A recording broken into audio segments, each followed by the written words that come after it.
The refrigerator was the most loved place in the house. At least, that's what Emily thought.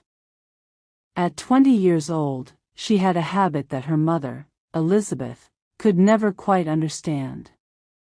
Emily, dressed in her favorite flowing white frock, would wander into the kitchen at least a dozen times a day, open the refrigerator door wide, grab a snack or drink, and then, without a second thought, walk away, leaving the door yawning open.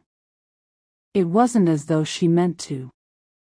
Emily wasn't careless on purpose. She simply had her head in the clouds most of the time, daydreaming about fashion, scrolling through her phone, or humming along to music in her earbuds. The fridge door just slipped her mind. Again. And again. It started innocently enough. Emily would come into the kitchen for a juice box, then forget to push the heavy door shut. Another time she'd pull out leftover cake, carry it to the living room, and sit cross-legged on the sofa with her phone balanced in one hand and a fork in the other.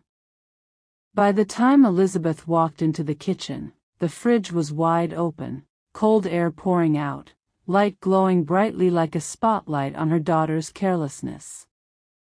Elizabeth sighed.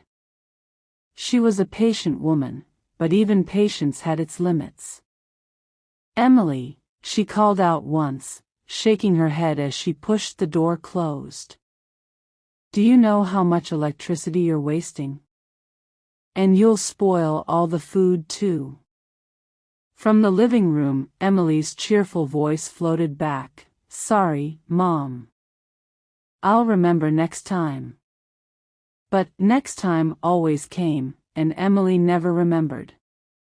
Elizabeth tried to be gentle. She knew her daughter wasn't malicious, just distractible.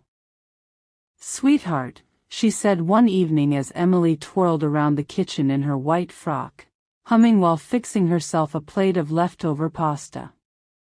"Closing the refrigerator is not optional. It's like leaving the door of the house open. Everything inside suffers." Emily nodded quickly, fork already in her mouth. Got it." The next day, the refrigerator was left wide open again. Elizabeth pinched the bridge of her nose. "Emily, you promised."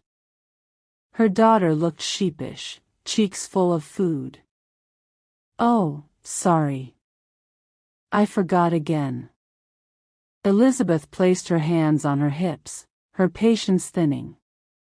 "Do you know what it feels like? Like you're testing how many warnings I can give before I lose my mind." Emily giggled, brushing her braid behind her shoulder. "Don't worry, Mom. You'll never lose your mind.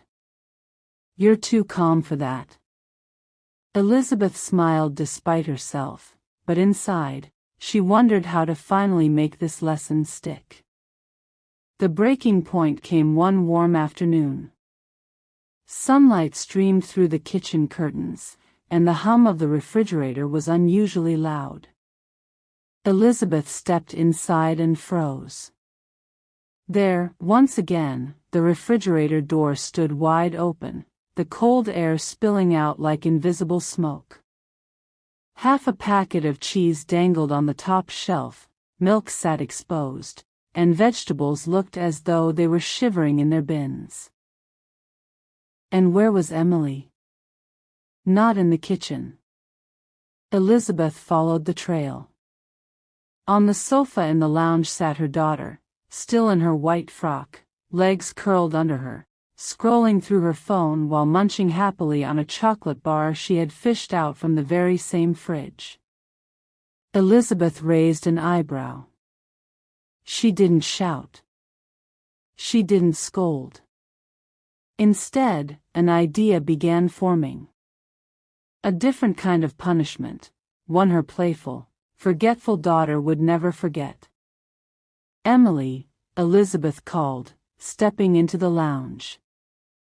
Her daughter looked up with wide innocent eyes, cheeks puffed with chocolate.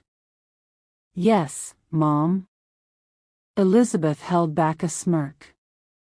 Did you, by any chance, forget something in the kitchen? Emily blinked, clearly not remembering. No. Elizabeth walked closer, folding her arms. The refrigerator door is wide open. Again. Emily's eyes went round. Oh no. I was going to close it. You just forgot. Elizabeth's tone was calm, almost too calm. Do you know what happens to people who always forget? Emily tilted her head nervously. What? They get reminded in ways they'll never forget, Elizabeth said, and before Emily could react, she swooped down, grabbed her daughter by the wrist, and gently but firmly pulled her onto the sofa. Mom! What are you doing? Emily squealed, her white frock rustling as she struggled. Elizabeth grinned, her eyes gleaming with mischief.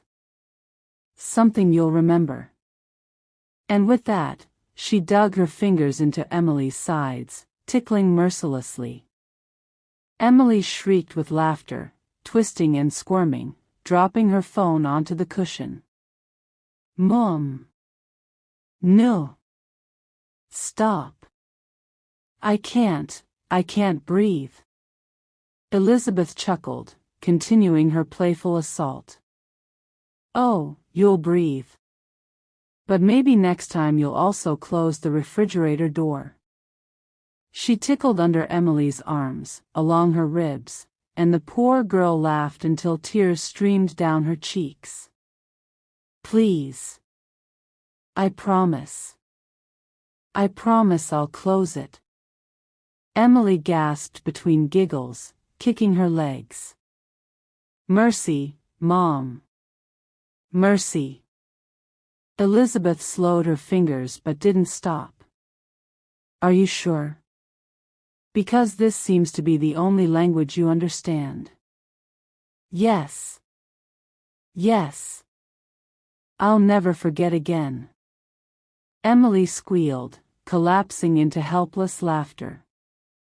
At last, Elizabeth relented, pulling her daughter into a hug while both of them caught their breath, laughing together.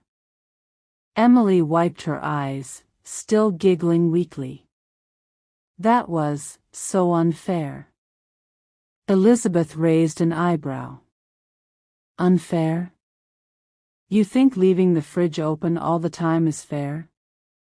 Emily pouted playfully, then broke into another laugh. Okay. Point taken. You win. Elizabeth smoothed her daughter's braid back and kissed her forehead. Good. Because I don't want to keep wasting electricity just to keep chocolate bars cool for you. Emily grinned, hugging her tightly. I'll close it every time. I swear. Just, no more tickle torture. Elizabeth chuckled. Well, that's up to you. Remember to close the fridge, and my fingers will stay right here. She wiggled her fingers threateningly, making Emily squeal and jump back onto the sofa with mock terror. From that day onward, every time Emily opened the refrigerator, she remembered her mother's playful punishment. She would glance over her shoulder, imagining Elizabeth's mischievous grin, and quickly shut the door with a little laugh to herself. The lesson stuck, not because of harsh words, but because of love, laughter, and one unforgettable tickle session. Weeks later, Elizabeth noticed the difference. The refrigerator was always properly closed, its hum steady and calm. One evening, she smiled as she saw Emily grab a drink, push the door shut with her hip, and walk away without forgetting. Elizabeth folded her arms proudly. See? I knew you could do it. Emily, sipping her juice, gave her a playful smile. Yeah, well, it's not like I want another tickle attack.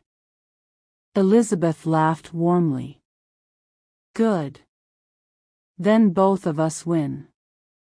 And just like that, a once annoying habit turned into a funny family memory, proof that sometimes the best lessons aren't taught with anger, but with a little bit of laughter and love.